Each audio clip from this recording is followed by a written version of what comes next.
es antihipertensivo.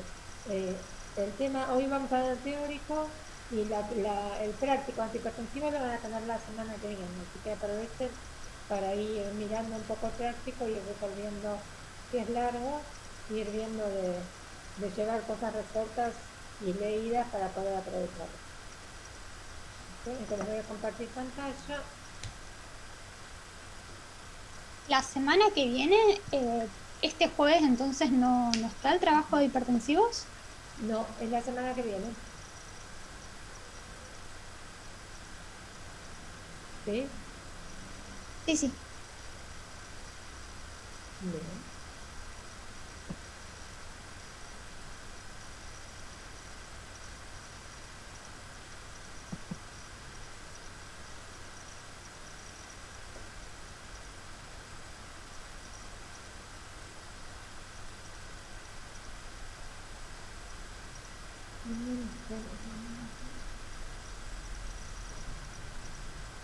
Un segundito.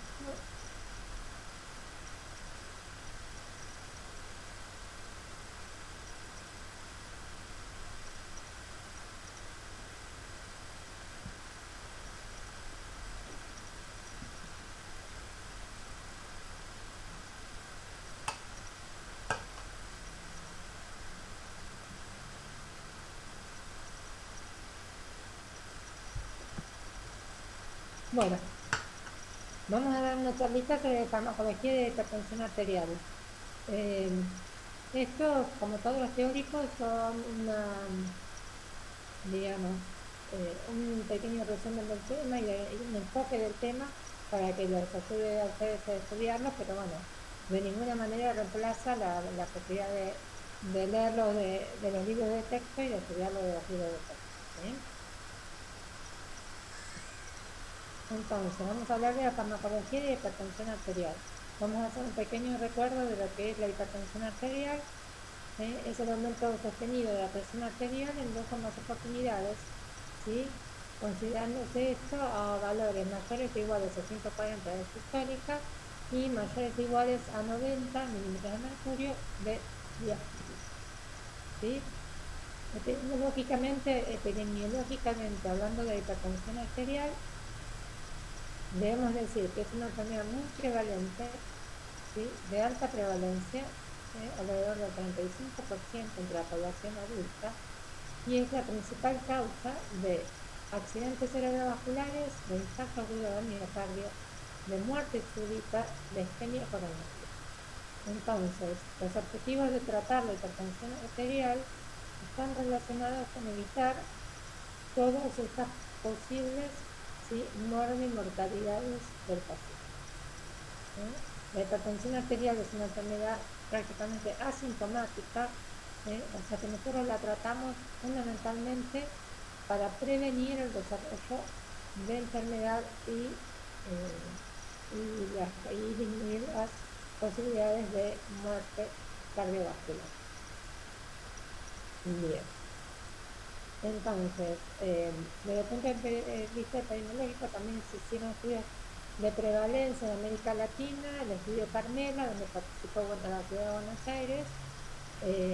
En este estudio de prevalencia, la media de hipertensión arterial de las 7 ciudades de Latinoamérica estudiadas fue del 18%.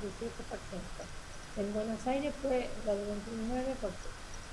Fíjense la importancia de que los pacientes tengan un tratamiento adecuado de hipertensión arterial en nuestro país. Bien, hay distintas formas de diagnosticarla, sea en consultorio, en domicilio o en caso de ser necesario con el mapeo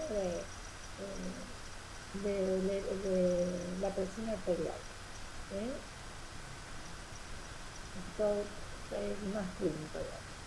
Desde el punto de vista general, la hipertensión arterial se puede clasificar en hipertensión esencial, que es la mayor parte, digamos, la gran cantidad de los casos se deben a hipertensión arterial, relacionado sobre todo con el paso de los años, digamos, con la edad y con el estilo de vida.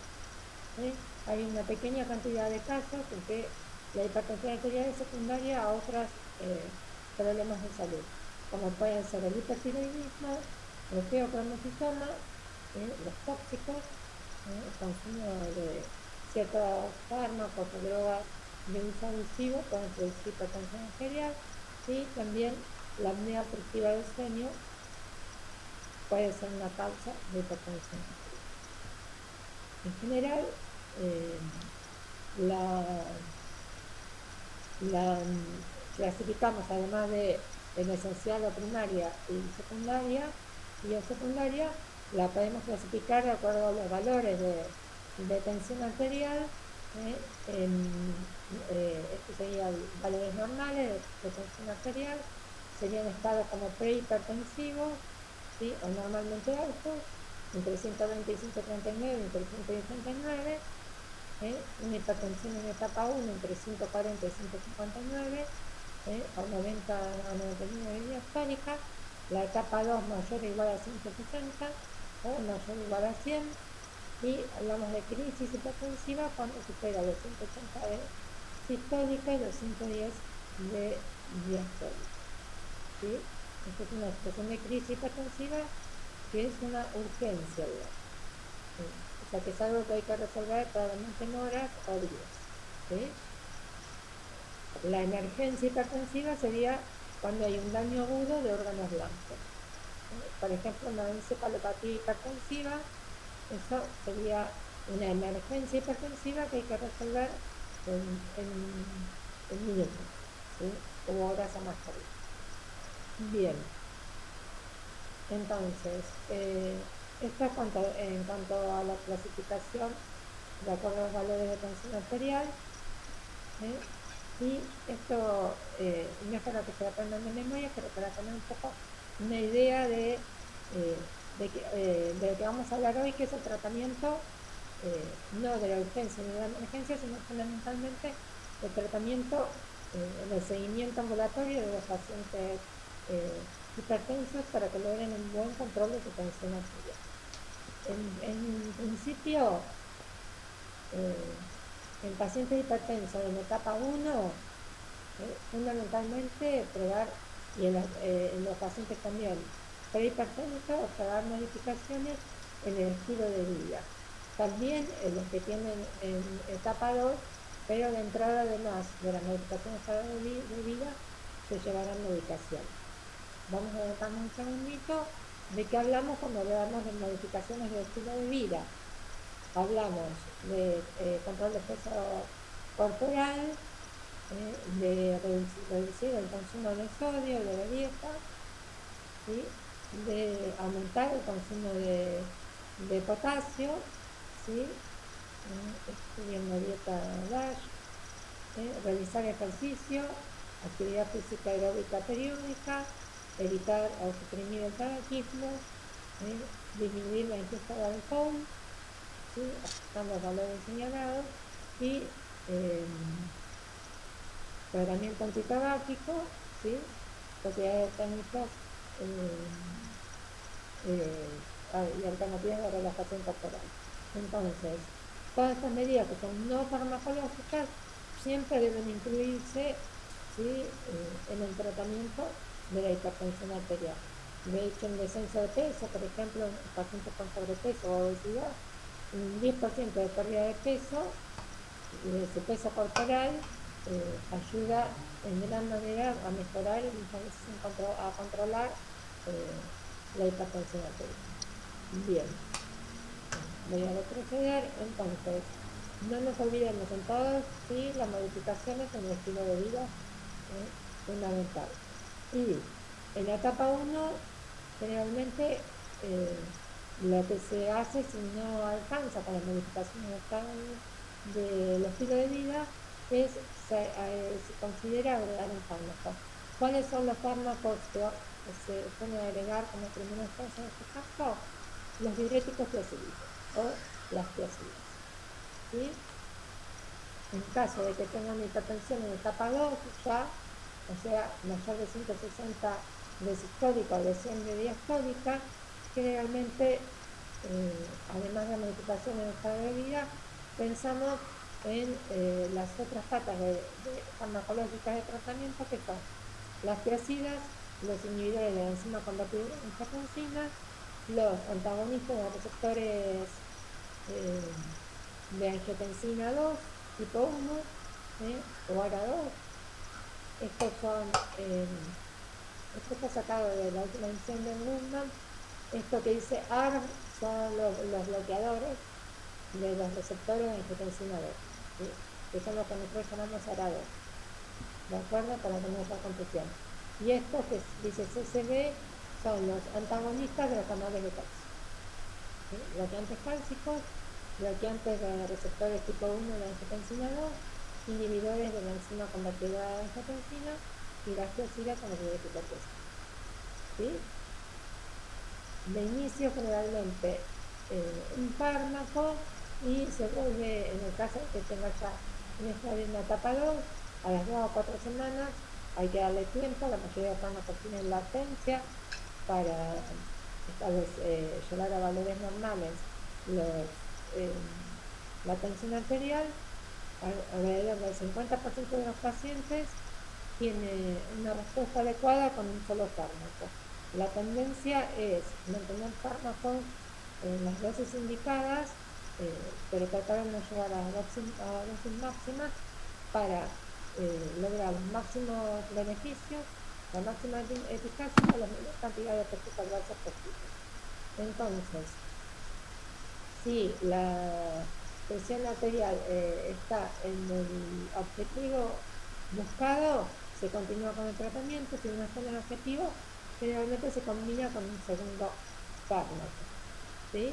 Y si con eso no alcanza, obviamente que siempre hay que revisar la adherencia al tratamiento y otras modificaciones de estilo de vida.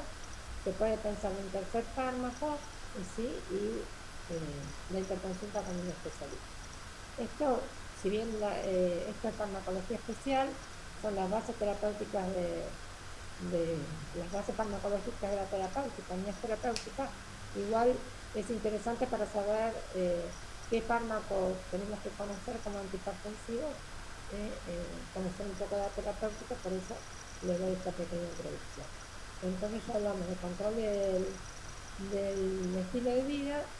Y entonces, en el caso que el control del estilo de vida no alcanza, o que el paciente ya está en etapa 2, lo que hacemos es incluir tratamiento farmacológico. ¿Cuál es el objetivo de la inclusión? Lo voy a repetir.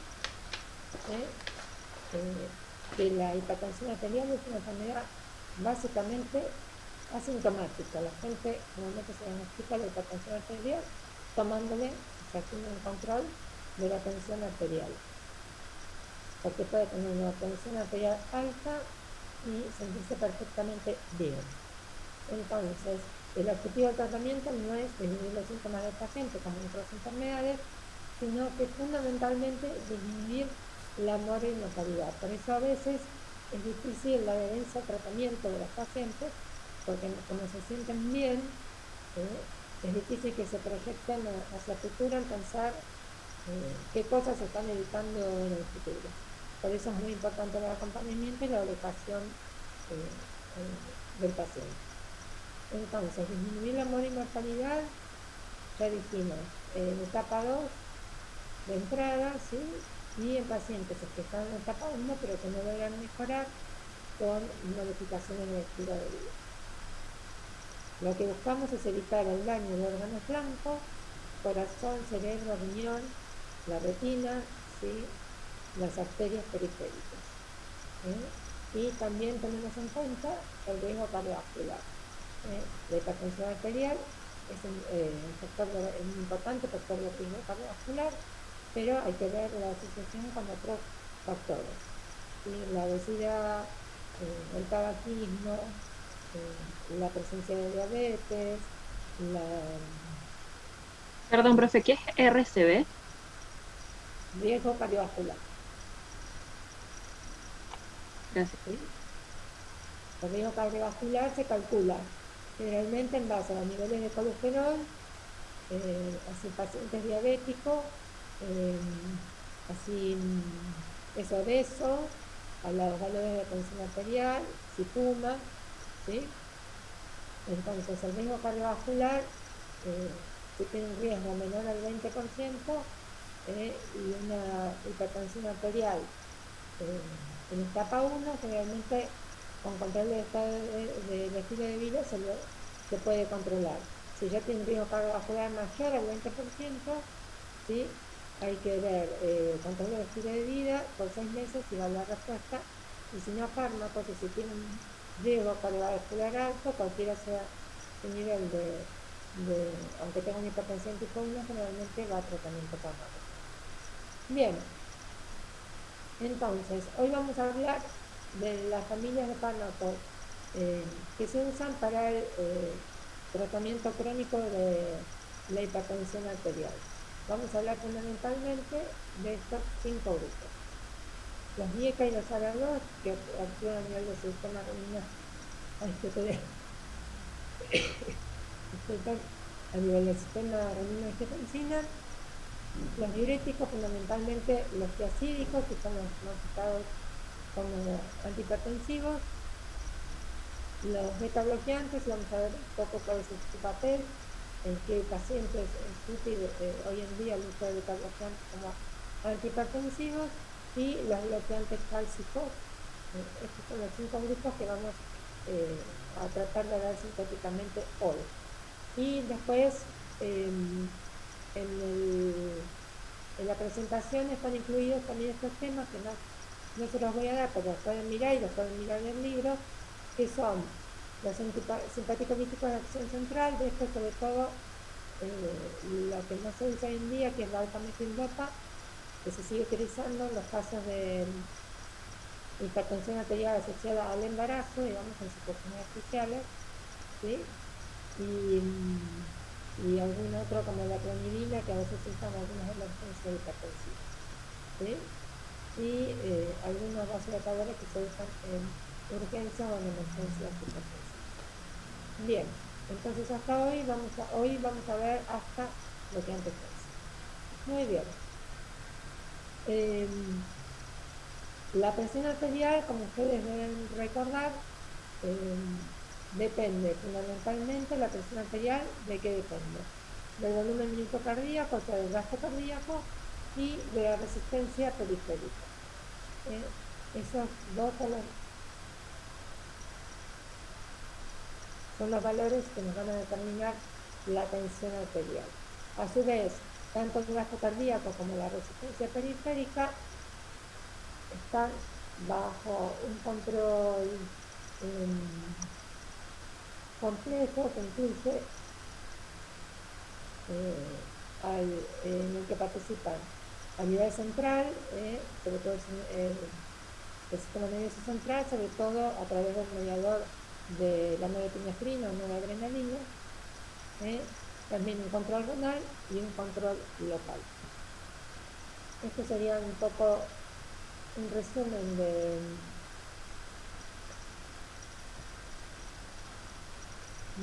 los principios de regulación de la presión arterial y sus lugares posibles de actuación o de regulación por fármacos, ¿sí? Simpaticolíticos de acción central disminuiría la eferencia del sistema nervioso simpático, ¿sí? Y es un mediador principal, la norepinefrina, que actúa, regula el gasto cardíaco. Acuérdense que la norepinefrina tiene acción, aumenta la frecuencia y la fuerza de contracción, ¿sí? Aumentando el gasto cardíaco. Y acá generalmente se puede, además de con fármacos simpático-líticos centrales, se podría actuar farmacológicamente a nivel de las beta-bloqueantes, ¿sí? A su vez, el sistema nervioso simpático con la norepinefrina actúan a nivel renal, ¿sí? Fíjense que en los glomérulos, ¿sí? A nivel del sistema renina-angiotensina aldosterona, hay receptores beta 1 que estimulan la liberación de renina, o sea que hay una relación también a nivel renal. A nivel renal se regula la excreción de sal y agua, se libera aldosterona y por una renina-angiotensina aldosterona, angiotensina 2. La angiotensina 2 tiene efectos vasoconstrictores a nivel del lecho arteriolar, ¿sí? Y esto aumentaría la presión arterial, ¿sí? La resistencia periférica. Bien, acá podemos actuar con bloqueantes cálcicos, con ARA2, bloqueantes de la receptora de angiotensina 2 tipo 1, y con estos fármacos que no usamos tan frecuentemente, que son los bloqueantes alfa 1. Acuérdense que es simpático los vasos periféricos, sobre todo las arterias, tienen receptores alfa 1 que tienen acción vasoconstrictora. El bloqueo produce vasodilatación y disminución de la resistencia y potencia, ¿sí? A nivel del intestino, la ingesta diaria de sal y agua también ayuda a regular la bulimia y que puede estar relacionada con la generación de hipertensión arterial, así como la producción de péptidos vasoactivos, ¿sí? Por los distintos, por el sistema cardiovascular. Bien, entonces, el esclaranina anticoagulante tiene, cuando vemos una interacción íntima con el sistema nervioso simpático, que se puede regular. Entonces, ¿cuáles son los lugares de acción? Los más antiguos antihipertensivos que se usaban eran los simpaticolíticos centrales. Estos, la gran cantidad de efectos adversos que generaban, fueron reemplazados por fármacos de acción periférica, beta-bloqueantes, fármacos que actúan sobre el sistema de renina-angiotensina-aldosterona, fundamentalmente los GECA y los ARA2. Estos son los antagonistas directos de la renina, que hoy en día todavía no tienen un papel bien definido. Hay uno solo aprobado, que es el alisquireno, y no tiene un papel bien definido todavía en el tratamiento de hipertensión arterial. Bien, los diuréticos, fundamentalmente los fluocidas a nivel renal y también con un efecto secundario de vasodilatación, y los vasodilatadores directos, que son los bloqueantes cálcicos y los ARA2. Bien, esto sería un poco los blancos farmacológicos que podemos usar en la hipertensión arterial. Vamos a hablar específicamente de los fármacos que la renina-angiotensina-aldosterona. Recuerden que generalmente el hígado produce angiotensinógeno y que a nivel de la mácula, el aparato suprarrenal, la mácula densa renal, por efectos de hipertensión renal, el aparato suprarrenal produce y libera renina, que por acción actúa con el angiotensinógeno, la renina, y lo convierte en angiotensina 1. La angiotensina 1, por acción de la enzima convertidora de angiotensina en endotelio pulmonar y renal, y también en algunos endotelios, ¿sí? Está presente la enzima convertidora de angiotensina, que transforma angiotensina 1 en angiotensina 2. La angiotensina 2, antes que me olvide, la enzima convertida en angiotensina es una enzima que no es específica para la angiotensinógeno, tiene para la angiotensina 1, sino que también metaboliza otras sustancias. Bien, la angiotensina 2 actúa a nivel, aumentando la actividad simpática, produciendo la absorción de sodio y cloro y excreción de potasio y retención de agua a nivel renal. A nivel de la glándula, la corteza de la glándula suprarrenal, hay un estímulo para la producción y secreción de aldosterona. A nivel de los vasos, sobre todo los arterioles, la vasoconstricción arterial, aumento de la presión sanguínea, y el lóbulo posterior de la hipófisis, secreción de hormona antidiurética que actúa reteniendo agua en el conducto colector a nivel renal. Todo esto lleva a retención de agua en sal, bulimia aumentada, perfusión del aparato supraglomerular aumentado, y tendría supuestamente un feedback positivo. Cuando esto se perpetúa y el paciente se vuelve hipertenso, todos estos mecanismos homeostáticos pueden terminar generando daño. Entonces, un recuerdo de la cascada que vimos recién, la angiotensinógeno o angiotensina 1 por acción de la adenina, la angiotensina 1 a 2 por acción de la enzima convertida de angiotensina, y esta, la angiotensina 2, actúa sobre receptores. Sobre varios receptores, sobre todo hoy vamos a mirar los receptores tipo 1 y tipo 2, pero hay varios más identificados hoy en día.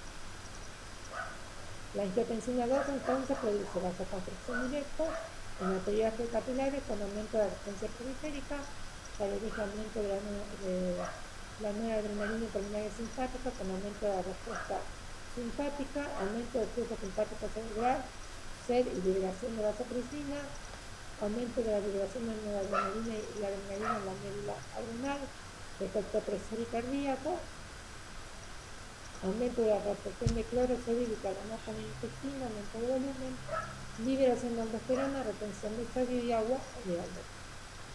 Entonces,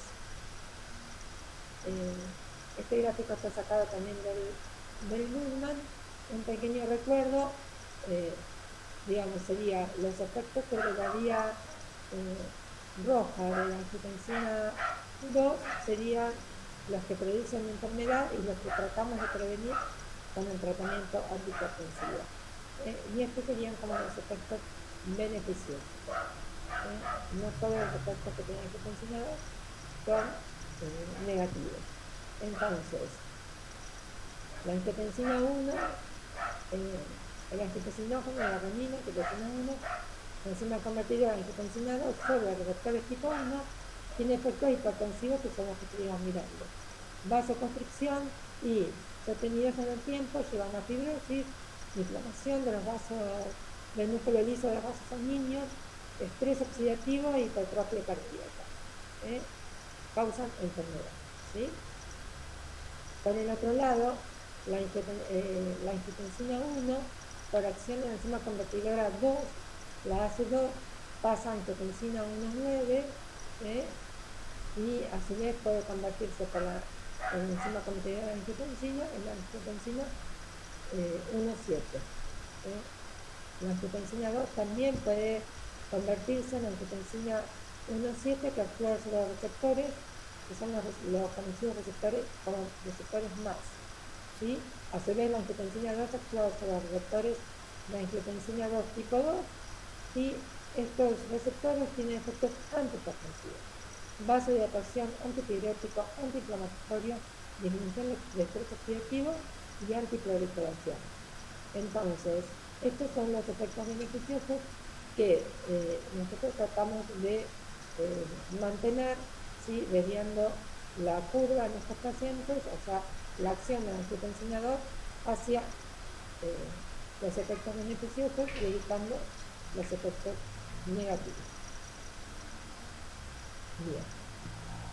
Entonces, el sistema de renina-angiotensina aldosterona lo podemos actuar sobre él farmacológicamente. Ya les dije, inhibidores de la renina directos, todavía no está muy claro su papel, así que solamente se los nombro, el alistireno. Inhibidores de la IECA, de la enzima convertidora, inhibidores de la enzima convertidora de angiotensina, antagonistas del receptor de angiotensina 2 tipo 1 o ARA2, y están los antagonistas del receptor de aldosterona, como la espironolactona, que no tiene un papel tan importante en el tratamiento solamente de hipertensión arterial, pero sí en otras enfermedades cardiovasculares como la insuficiencia cardíaca. Es un diurético ahorrador de potasio también, y fundamentalmente antagonista de aldosterona, y la vamos a ver con insuficiencia cardíaca. Bien, esto es lo que estuvimos viendo recién, ¿sí? Sistema suprarrenal, secreción, todos los estímulos para liberación de renina, la renina que actúa sobre el angiotensinógeno, la angiotensina 1 se transforma en angiotensina 2 por la ECA, y la angiotensina 2 actúa sobre los receptores tipo 1, produciendo justo lo que vimos que es lo que tratamos de evitar, y sobre los AP2, hasta donde sabemos con los efectos beneficiosos. Entonces, farmacológicamente, acá tenemos además de lo que vimos, las bloqueantes beta también disminuirían la liberación de renina e inhibirían la producción disminuirían la producción de antioxidantes.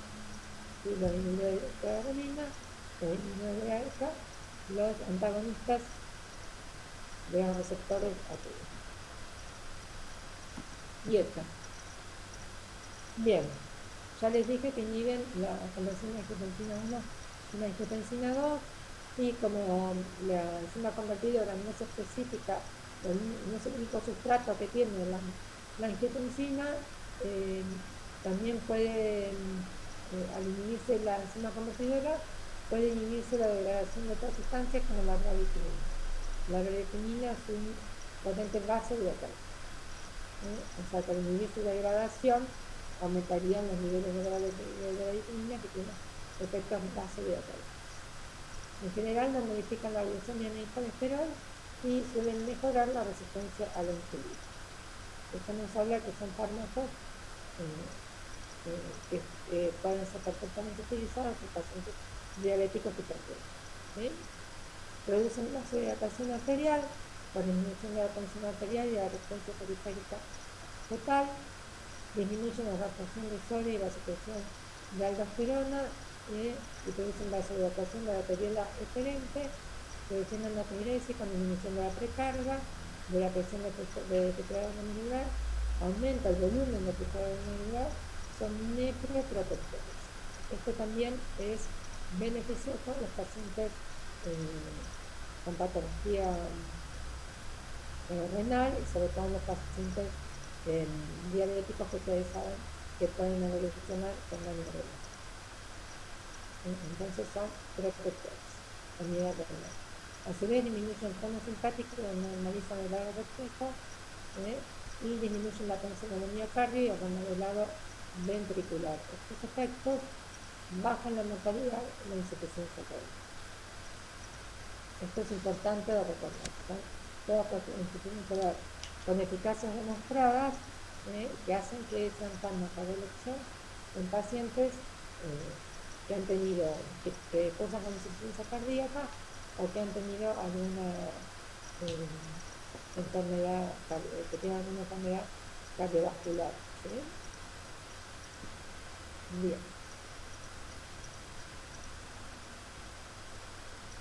Los IECA normalizan la predicción final, agregan el 50% de los pacientes, como les dije, disminuye la resistencia, la presión sistólica y diastólica, tiene efecto natriurético, vasodilatador renal, no modifican la glucemia ni el colesterol. La clasificación química,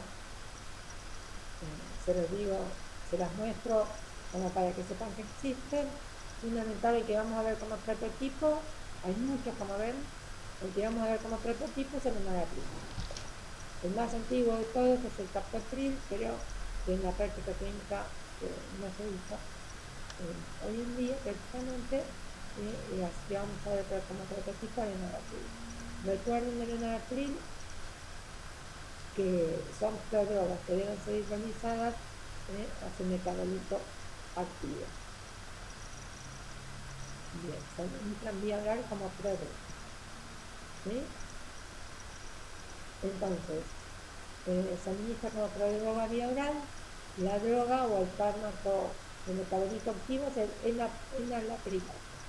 El enalaprilato hoy en día existe en ampollas tiene muy baja absorción de disponibilidad oral, por eso para vía oral se da en forma de prodroga, y en el caso de necesitar usar para urgencias hipertensivas existe en el aprilato endovenoso.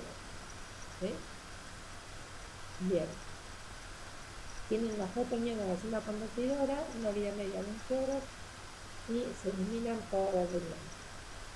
No dan insuficiencia renal grave, digamos. Recuerden que son nephroprotectores y estamos hablando de situaciones de cuando la tasa de penetración glomerular prácticamente es inexistente.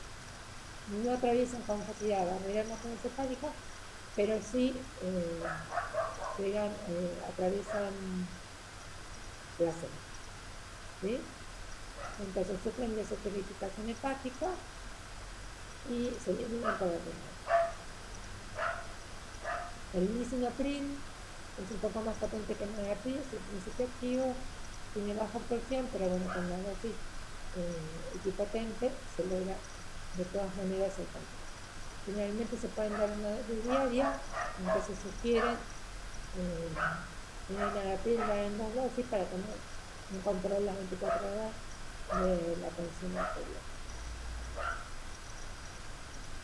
Bien, aquí tiene algunos datos farmacocinéticos que después pueden mirar de las dietas y fundamentalmente son fármacos en general bien tolerados, pero de todas maneras pueden tener algunos efectos adversos que hay que recordar. Fundamentalmente, el más frecuente, el más común, pero no más grave, es la tos seca irritativa. Se puede dar entre el 5 al 20% de los pacientes que toman inhibidores de la enzima convertidora en angiotensina, y la hipótesis propuesta es que en estos pacientes parece que suele acumularse bradicinina a nivel pulmonar, que sería como una irritación local y sería la causante de la tos seca. ¿Sí? A veces disminuyendo la dosis o asociándolo con otro fármaco o cambiándolo por otro fármaco, generalmente en 3 o 4 días la tos desaparece. Bien. Eso sería como el más frecuente, pero no el más grave. Lo más grave sería el angioedema, ¿sí? Que sería como una reacción de hipersensibilidad, que es de muy baja frecuencia, pero que bueno, y que tiene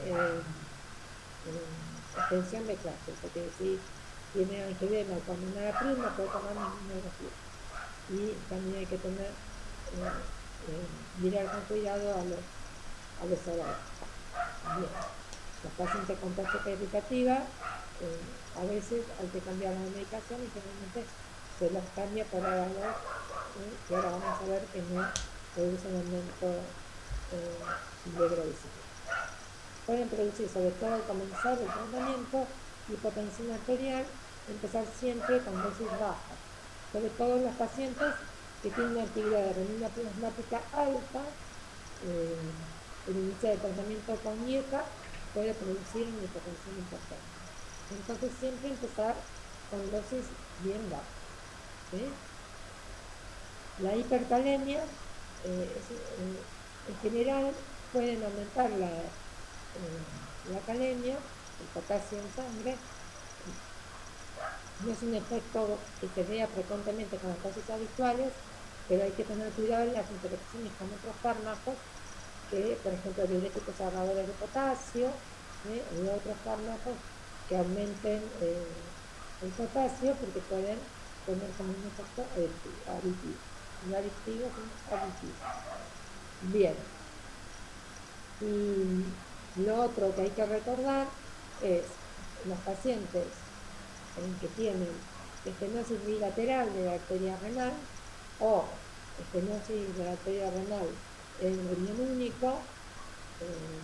Estos pacientes dependen de la actividad del sistema renina-angiotensina para la filtración glomerular.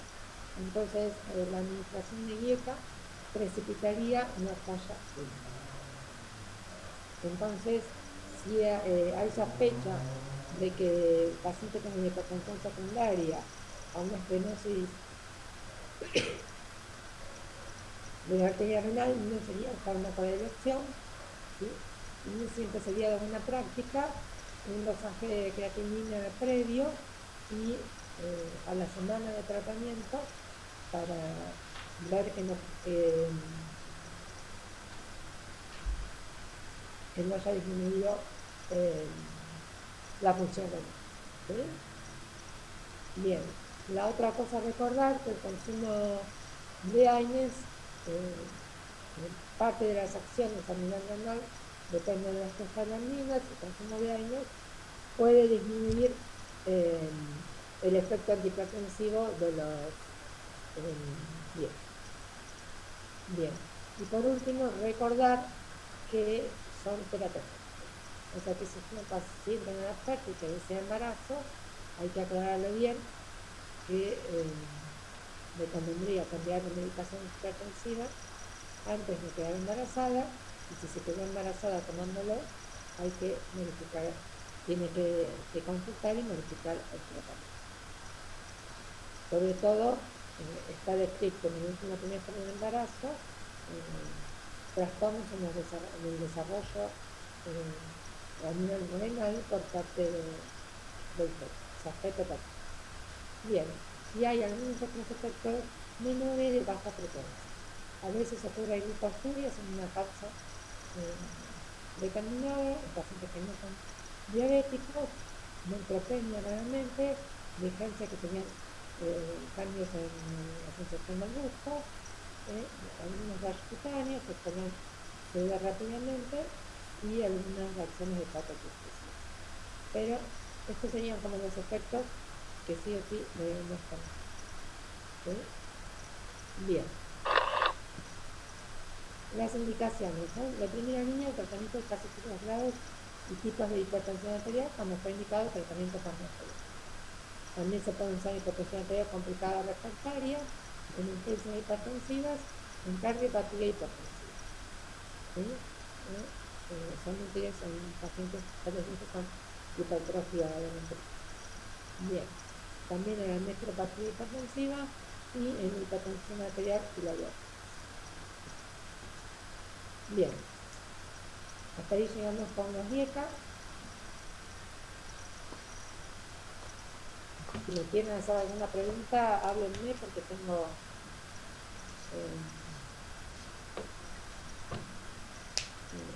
no veo el chat, ¿sí?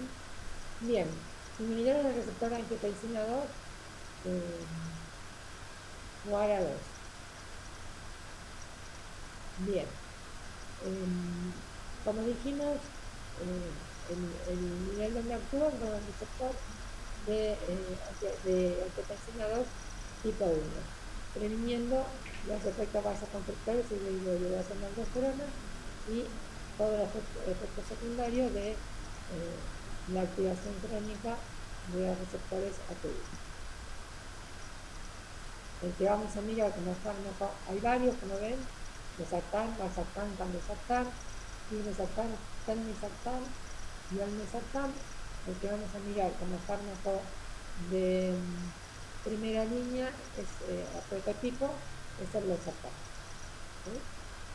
El telmisartán es el que se estudió, no sé si alguno mucho, su utilidad para el tratamiento de los pacientes con COVID. Ustedes saben que hay una relación entre el ingreso de coronavirus y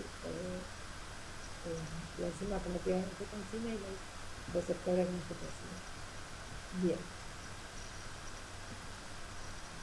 Los inhibidores del receptor de angiotensina 2, GARA2, como les dije, la angiotensina 2 se une al receptor tipo 2 generando todos los efectos beneficiosos y a diferencia de los dietas no aumentan la diabetes. ¿Sí? Entonces, para bloquear los receptores tipo 1, sin disminuir la disponibilidad de angiotensina 2, bloquearse la angiotensina 2 es el caso actual sobre otros receptores, fundamentalmente sobre el tipo 2. Si bien el bloqueo sobre los AP1 no es un bloqueo permanente, permanece unidos al receptor durante mucho tiempo y por lo tanto es muy difícil que sean desplazados por la angiotensina y por lo tanto se considera casi un bloqueo del porcentaje de receptores que están bloqueados duradero casi de los siglos. ¿Sí?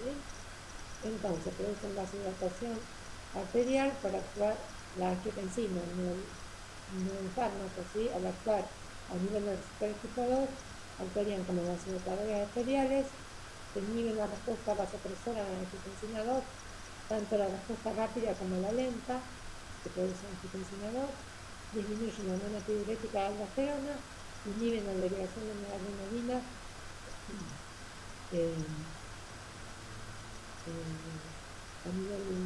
inhiben la liberación de noradrenalina a nivel presinérgica y por el sistema simpático, disminuye el tono simpático y tiene efectos antiproductivos.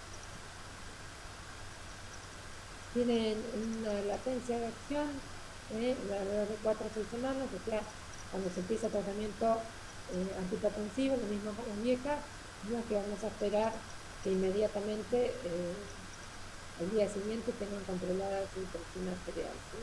Hay que darle un tiempo de latencia para por lo menos de 20 días en las viejas y de 4 o 6 semanas en los ARA2 para evaluar su eficacia antihipertensiva.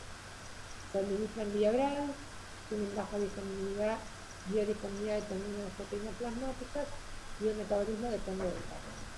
Tiene efectos adversos similares a las viejas, con menor incidencia, obviamente, de tos y angiodema. Igual son fetotóxicos, ¿sí? O sea, no se pueden administrar tampoco durante el embarazo. Están indicados en hipertensión arterial, en la insuficiencia cardíaca, en los intolerantes a la dieta, y también se los consideran nephroprotectores en los pacientes diabéticos. Contraindicados en el embarazo y también, como les dije, en la estenosis arterial renal bilateral, en donde el funcionamiento renal depende del sistema renal-angiotensina. Bien. El losartán, que es el que vamos a ver como prototipo, tiene un efecto máximo en 9 horas, con una vida media de 90 minutos, tiene metabolito activo, la acción dura alrededor de 24 horas, se metaboliza en el hígado y se excreta para el organismo. Bien.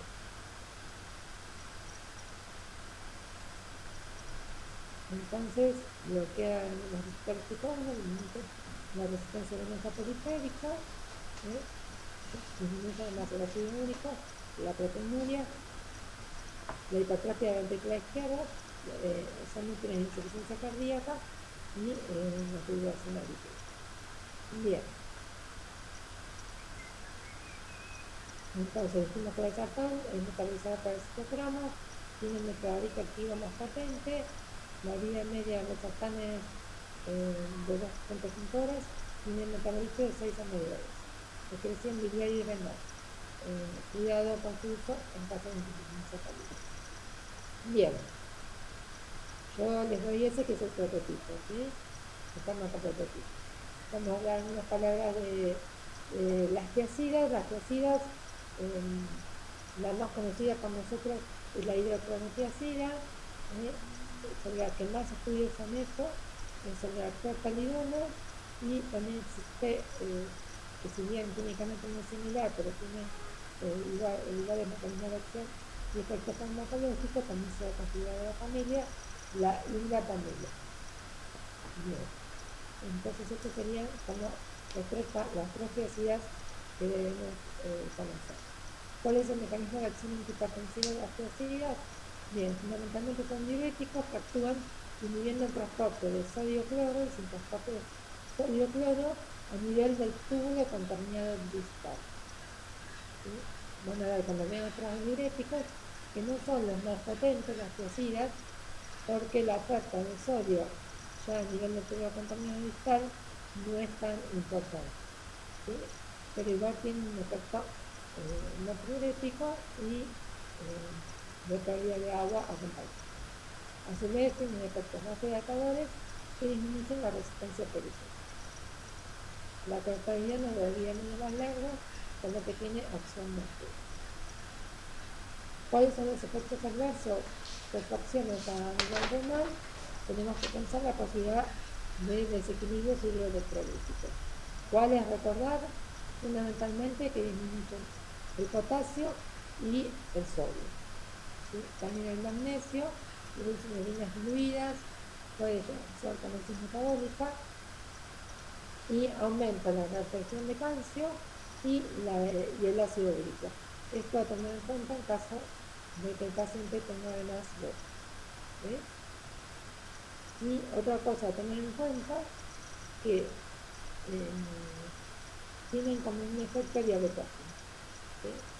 Tienen un aumento de incidencia de diabetes mellitus solos y además cuando se lo combinan con beta bloqueantes, son como la combinación más diabética. O sea que en pacientes que tienen tendencia al desarrollo de diabetes no sería el fármaco de primera elección, esa combinación no sería recomendada, y este fármaco habría que ver, digamos, el riesgo alimenticio de ese paciente. También pueden desaparecer las dislipemias y como efecto adverso recordar en este fármaco la disfunción eréctil, que hay que consultarle siempre al paciente si no tiene este efecto adverso. Bien, vamos a ver un poco de bloqueantes cálcicos. Los bloqueantes cálcicos actúan como su nombre lo dice, inhibiendo los canales lentos de calcio a nivel vascular y a nivel miocárdico también, y a veces de otros tipos de músculo liso también. Básicamente, y en forma didáctica y para tratar de aprenderlos, a los bloqueantes clásicos los dividimos en dos grupos, que son las dihidropiridinas, eso significa DHP, dihidropiridinas, y las no dihidropiridinas. ¿Sí? Porque estos dos pertenecen a dos grupos químicos diferentes, entonces no es fácil recordarlos como no dihidropiridinas. Y si bien a dosis altas todos tienen efecto a nivel cardíaco y vascular, a las dosis que usamos para el tratamiento de hipertensión arterial, que son dosis más bajas, las dihidropiridinas tienen más efectos a nivel del músculo liso vascular. Entonces son las preferidas para el tratamiento antihipertensivo. En cambio, a dosis bajas, los no dihidropiridinas, como el verapamilo y el diltiazem, actúan más a nivel cardiovascular, ¿sí? A nivel cardíaco y vascular. Entonces, se las utilizan más para algunas situaciones de cardiopatía isquémica y para algunos tipos de arritmias cardíacas. Tienen efectos inotrópicos, cronotrópicos y dronotrópicos negativos. ¿Sí? O sea, a nivel del nódulo A y del nódulo en el que se una recuperación del nódulo cenital y nodal. Entonces, lo que nos interesan fundamentalmente como antihipertensivos son las dihidropiridinas. De ellas, la dihidropiridina, la más antigua, la nifedipina, y un poco más moderna y más utilizada hoy en día, la amlodipina. ¿Por qué? Porque tiene una vida media más prolongada. La nifedipina hoy solamente se usa en preparados de liberación lenta que prolongan su actividad. Los preparados de liberación rápida sí, no deberían utilizarse. Entonces, ya les dije cuál es el mecanismo de acción, les dije que la medicina tiene una vida media más larga, y hoy en día la nifedipina solo debe usarse en preparados de liberación prolongada. Como actúan preferentemente a dosis baja sobre los canales tipo L del músculo liso vascular, pueden producir una taquicardia refleja que aumente el consumo miocárdico de oxígeno. Esto es un efecto que suele ocurrir al comienzo del tratamiento y que suele tener tolerancia y desaparecer con la continuidad del grupo. Lo mismo que el flushing, que es como el enrojecimiento de la cara, a veces puede dar cefalea y puede, con el uso crónico, producir hiperplasia inspirable. Estos serían como sus efectos indeseables, ¿sí? También pueden producir edema premalleolar, que parece que está relacionado con cambios en la presión hidrostática local, ¿sí? Más que con la retención de sodio y agua, ¿sí? Es como un efecto local, por cambios en la presión hidrostática. Y por acción sobre los canales beta ese tipo L del músculo liso del esófago, ese puede favorecer el reflujo gastroesofágico. Entonces, las dihidropiridinas se usan como antihipertensivos de primera línea, ¿sí? Se pueden usar como antihipertensivos durante el embarazo, también en hipertensión pulmonar primaria, ¿sí? Y los no dihidroaspiridinos se suelen usar como antianginosos, sobre todo para angina prenatal, ya la van a ver con los antianginosos, y vamos a ver también algo como antiarrítmicos cuando vemos el teórico de la semana que viene de antiarrítmicos. En general son fármacos intolerados, no requieren dieta estricta ni evitar AINES, son buenos para hipertensión arterial sistólica aislada. Ojo, ¿sí? En los pacientes que tienen insuficiencia cardíaca, porque son inotrápicos negativos, y con los pacientes que tienen bloqueo.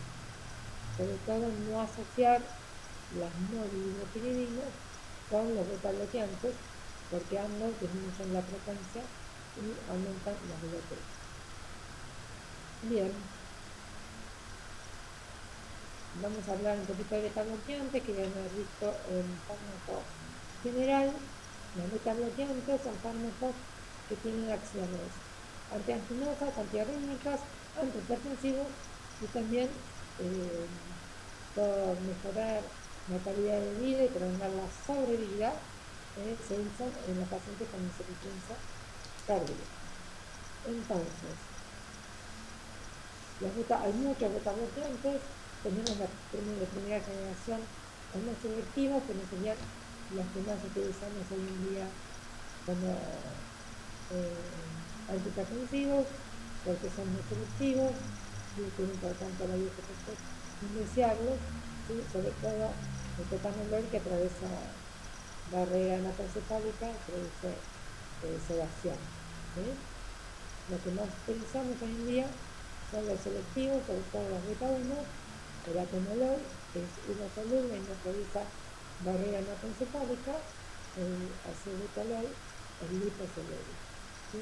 El atenolol va a ser como nuestro fármaco prototipo como antihipertensivo, y también tenemos las de tercera generación que tienen alguna acción adicional, por ejemplo, que se usan mucho hoy en día, hay muchos estudios de eficacia hechos con eso, carvedilo y labetalol, que son muy efectivos porque tienen bloqueo beta, pero además tienen una acción de bloqueo alfa, ¿sí? Entonces, el carvedilol y el labetalol. El carvedilol sobre todo para pacientes con insuficiencia cardíaca, y el labetalol para pacientes con emergencias hipertensivas y preeclampsia. ¿Sí? Preeclampsia es la hipertensión arterial asociada al embarazo. Bien, recuerden, no los vamos a repasar ahora, pero que los receptores adrenérgicos están distribuidos en una gran cantidad de órganos y sistemas, ¿sí? Los beta bloqueantes tienen su efecto antihipertensivo, fundamentalmente disminuye el volumen minuto cardíaco. Acuérdense que dijimos que la presión arterial depende del volumen minuto cardíaco o del gasto cardíaco, digamos, y la frecuencia periférica. Los efectos cronotrópicos y neotrópicos negativos disminuyen el gasto cardíaco, inhiben la secreción de renina, dijimos que había receptores beta 1, bloquean el receptor beta 2 presináptico y la actividad simpática a nivel central, ¿sí? Y eso es lo que llegan a nivel central también. Aumentan la sensibilidad de los varios receptores, y los de tercera generación tienen un efecto a la CO2 directa, pero el bloqueo alto. Carvedilol, acuérdense, y labetalol. Bien, se puede administrar vía oral, y también hay algunas presentaciones intravenosas para casos de urgencia económica, sobre todo el labetalol, ¿sí?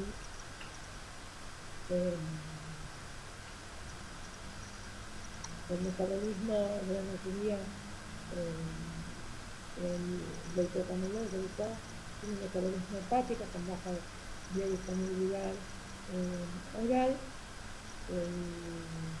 y algunos se secretan por el riñón sin metabolizar, fundamentalmente atenolol se secreta por riñón sin metabolizar y el propanolol tiene un extenso metabolismo, sobre todo de primer paso a nivel hepático.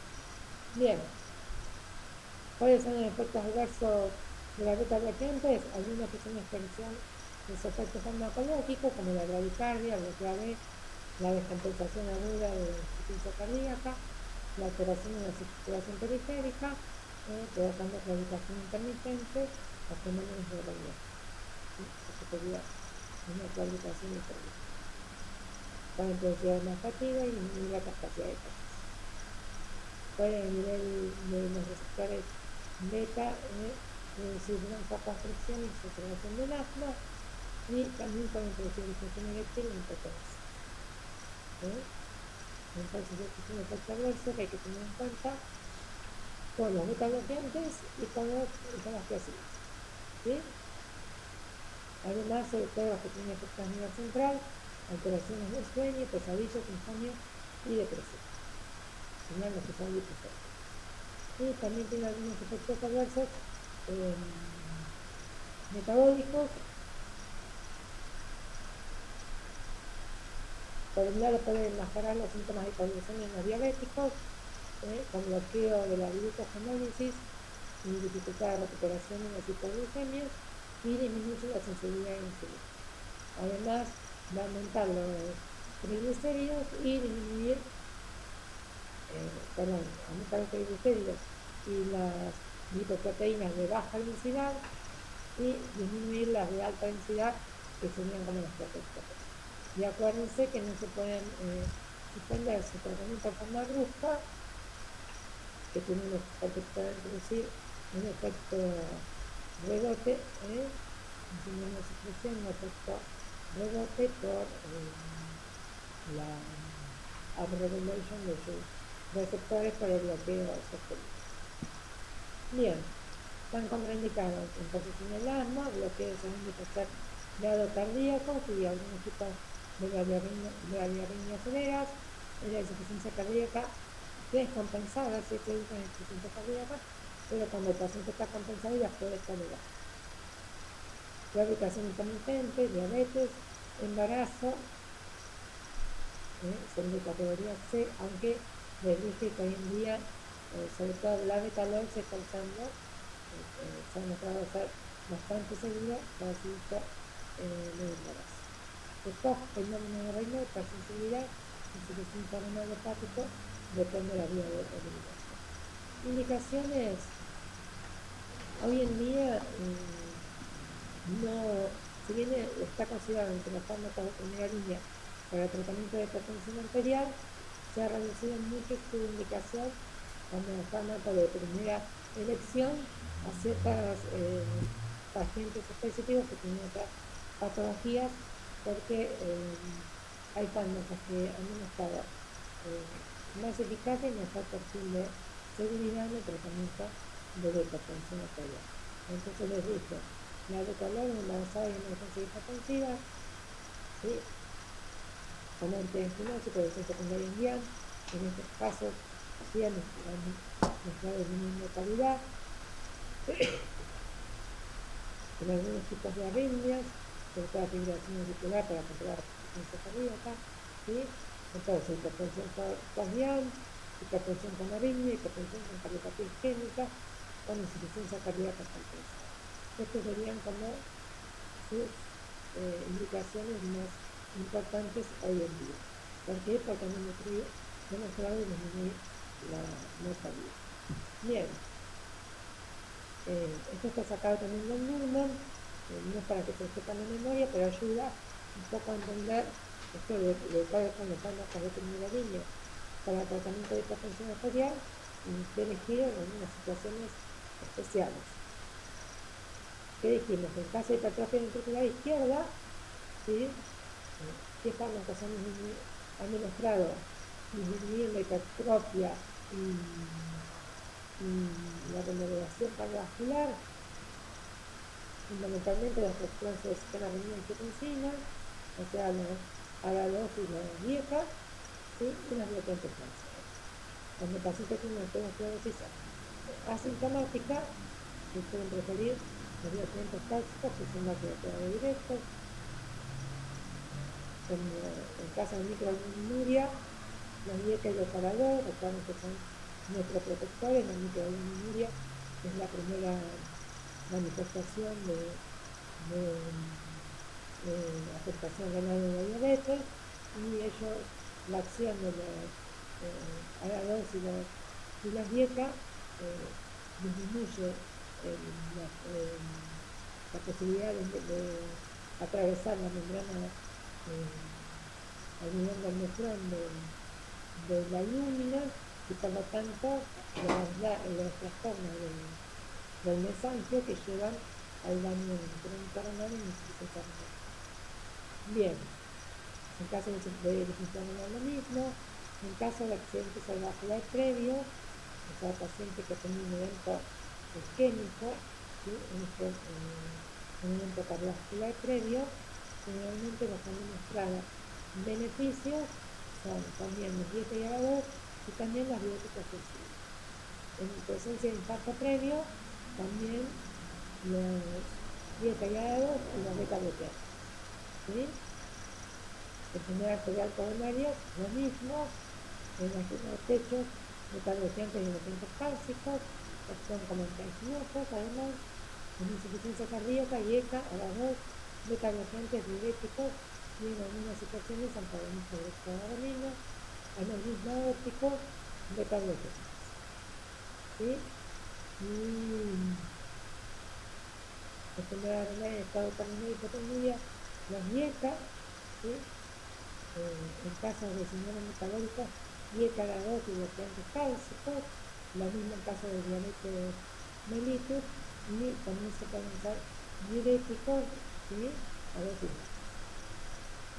Si hay diabetes con proteinuria, dieta y ARA2. Bien. En el embarazo les dije varias veces, dieta no. Les dije beta bloqueantes cálcicos y la alfa-metilina. Bien. Y por último, lo que les voy a decir es que, como les dije al principio, alrededor del 50% de los pacientes tienen una respuesta favorable con un solo fármaco, y es muy frecuente la necesidad de administrar 2 fármacos a veces 3. O sea, la sociedad de fármacos, de hecho, una vez que se establece las dosis adecuadas de cada uno, vienen muchos preparados ya con las dosis fijas, ya el preparador farmacológico realizado para favorecer la adherencia de los pacientes. Acá en verde serían las asociaciones de fármacos preferidas, en verde punteada sería la útil, en negra punteada la posible, y en roja la no recomendada. Como verán, la única asociación no recomendada hoy en día es la de inhibidores de enzima convertidora en angiotensina con los ARA2. Y esta con ARA2. Si bien actúan en el mismo sistema y estarían diferentes pasos secuenciales, por lo tanto uno pensaría que tienen un efecto sinérgico, hasta ahora los estudios no han sido concluyentes en cuanto a que mejore la eficacia antihipertensiva de asociación, y algunos estudios hablan de que empeora su perfil de seguridad, o sea, el aumento de efectos adversos. Entonces, hoy en día no se recomienda. La mayoría de los diuréticos tiazídicos se suelen combinar con cualquiera de ellos. Ojo con los beta-bloqueantes, que dije la asociación, las diabetes. ¿Sí? Y después pueden mirar las otras posibilidades de combinación. Y bueno, esto es un poco lo que les voy a dar hoy. Lo otro lo pueden mirar. Voy a salir.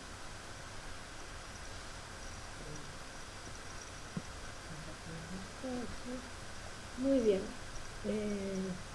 No sé si, espero que les haya sido de utilidad y no sé si me quieren hacer una pregunta.